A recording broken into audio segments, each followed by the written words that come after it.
So ayan mga idol, meron namang kumasa sa ating 3 minutes challenge ng ice candy. Tatlong ice candy sa loob ng 3 minutes. So siya kaya mga idol ay mapapabilang sa mga mananalo na babalik para sa ating final round. Kasi pipili tayo ng 5 mga idol para maglaban-laban silang 5. Kung sino mananalo. Siya kaya mapapabilang sa babalik sa susunod na linggo o mapapabilang siya sa kumasa pero hindi kinaya. So, ang tanong, kakasa ka ba? Kakasa. Okay, kakasa. So, ano pang inantay natin mga idol? Umpisahan natin sa 3 minutes. Let's go! So, ayan mga idol. Yung ice candy natin mga idol, galing pa yan sa freezer. Napakatigas po talaga niyan. 3 minutes. Dami mo mga fans, oh. Kailangan mabit mo yung ano mo. Ang daming mga fans, oh. Minutes. Pipili tayo ng 5 kung sinong manalo mga idol. Babalik, pag makakuha tayo ng 5, babalik sila mga idol sa next week para maglaban-laban. At manalo nun mga idol, may 100 mga idol. Pero ito, libre naman to. Pag hindi niya maubos, babayaran niya mga idol.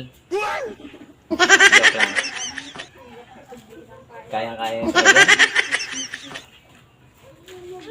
Tapos pipili tayo 5 kung sinong makapanalo mga idol sa loob ng 3 minutes, kayang ubusin ng ice candy tsaka yung isang basong gulaman. Maglaban-laban, 5 sila mga idol. Tapos may premium tayo nun. Na 100 kung sino mananalo. Ngayon mga idol, pag makaubos niya yan, bigyan ko siya ng 20 pambili ng ice candy. Sana all. Kailangan maubos mo yan. Meron ka ng 1 minute and 52 seconds. Ice candy mo nakain, isa pa lang.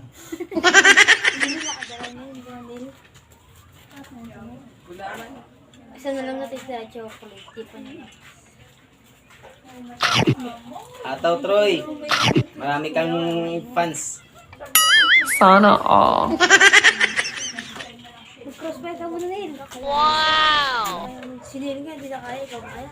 Iba kasi yun. Hindi kasi nito naintindihan na yun. Iba kasi yung babae. Marami kang fans sa labas, oh. Sana all. 1, 4, 5, 6, 7. 4, 5, 6, 7. 1 minute and 6 seconds. Sana all. 50 seconds. Isa pa lang.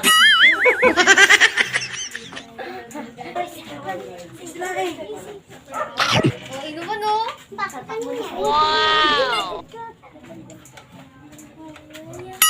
Sana all. Matindi yung sinil kapon, 2 agad na naubos eh. Sabay niya kuya, di ba?